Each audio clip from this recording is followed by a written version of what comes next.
સુરતના ડિંડોલીમાં મિત્રે જ મિત્રની હત્યા કરી હોવાની ઘટના બની હતી, જેમાં ભેસ્તાન ઓવરબ્રિજ નીચે સામાન્ય બોલાચાલીમાં મિત્રની ચપ્પુ મારી હત્યા કરનાર મિત્રને ગણતરીના કલાકોમાં જ પોલીસે ફિલ્મી ઢબે પીછો કરી ઝડપી પાડ્યો હતો। સુરતની ડિંડોલી પોલીસ પાસેથી મળતી માહિતી મુજબ હત્યારા આરોપી રઘબીરસિંહ ઉર્ફે રઘુ ટાંક અને મૃતક આકાશ સંજય પાટીલ છેલ્લા કેટલાક મહિનાઓથી મિત્ર હતા અને ગત 21 માર્ચની રાત્રે બંને મોટરસાઇકલ પર સવાર થઈ ભેસ્તાન ઓવરબ્રિજ નીચે ચિકન લેવા ગયા હતા। ત્યાં આકાશના અન્ય મિત્ર મળતા તેણે રઘુ સાથે પાછા આવવાની ના પાડી હતી। આ બાબતની જીદ અને તકરારે ઉગ્ર સ્વરૂપ ધારણ કર્યું હતું। રાત્રિના 2:30 વાગ્યાના અરસામાં બોલાચાલી એટલી વધી ગઈ હતી કે ઉશ્કેરાયેલા રઘુએ પોતાની પાસે રહેલ છરી કાઢી આકાશના શરીર પર જીવલેણ હુમલો કરી દીધો હતો। ગંભીર રીતે ઘવાયેલા આકાશનું સારવાર દરમિયાન મોત નીપજ્યું હતું। બનાવ બાદ આરોપી નાસી છૂટ્યો હતો, જેને પગલે ડિંડોલી પોલીસે ગુનો નોંધી તપાસનો ચક્રો ગતિમાન હાથ ધર્યા હતા।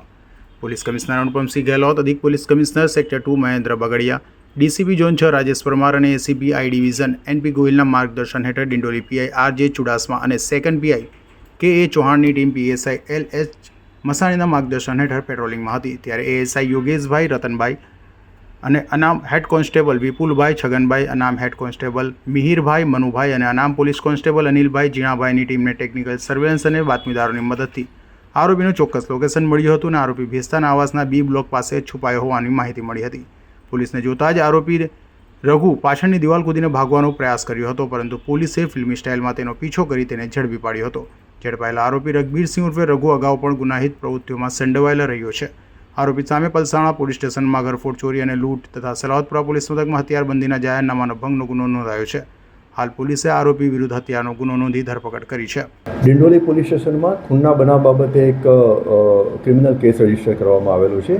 આ ગુનાની હકીકત એવી છે કે આકાશ પાટીલ કરીને એક 27 વર્ષની ઉંમરનો યુવક જે છે એ એના મિત્રો સાથે ભેસ્તાન ઓવરબ્રિજ છે એના બાજુના ભાગે એ બધા ભેગા થયેલા હતા અને બધા મિત્રો હતા અને એમાં પછી એમાં બોલાચાલી થઈ, અમુક કારણોસર ગાળાગાળી થઈ અને એમાં જે આ કામનો જે આરોપી જે છે આ કામનો આરોપી એનું નામ છે રઘુવીરસિંહ સોરનસિંહ ટાંક, એને જે બીજા મિત્રો હાજર હતા એની સાથે બોલાચાલી થઈ એટલે આકાશ છોડાવવા વચ્ચે પડતો હતો, આકાશ છોડાવવામાં વચ્ચે પડતો હતો એટલે આ આરોપીએ એની પાસેના જે ચપ્પુ જે છે એની ઉપર હુમલો કર્યો એનાથી અને પગના ભાગે ઉપરી પગના સાથળના ભાગે ઉપરી ચપ્પાના ઘા કર્યા।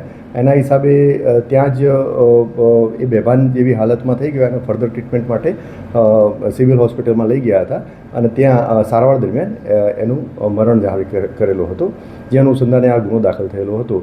બનાવ બન્યા પછી આરોપી ત્યાંથી ફરાર થઈ ગયેલો હતો। સ્થાનિક પોલીસ સ્ટેશનને ડિસ્ટાફને આ ચોક્કસ બાતમી મળેલી હતી। બાતમી આધારે આ ગુનામાં જે સંડોવાયેલ આરોપી રઘુવીરસિંહ સોરનસિંહ ટાંક એ ભેસ્તાન આવાસમાં સરદાર આવાસમાં રહે છે અને એ મળી આવેલ છે અને એકત્રિત પુરાવા આધારે એની ધરપકડ કરવામાં આવેલી છે। સુરતમાં બની રહેલી હત્યાની પ્રયાસ અને હત્યાની ઘટનાઓ વચ્ચે પોલીસ પણ હવે મેદાન આવી ગઈ છે અને હવે ગુનાઓ અટકાવવા માટે સતત પેટ્રોલિંગ શરૂ કર્યું છે।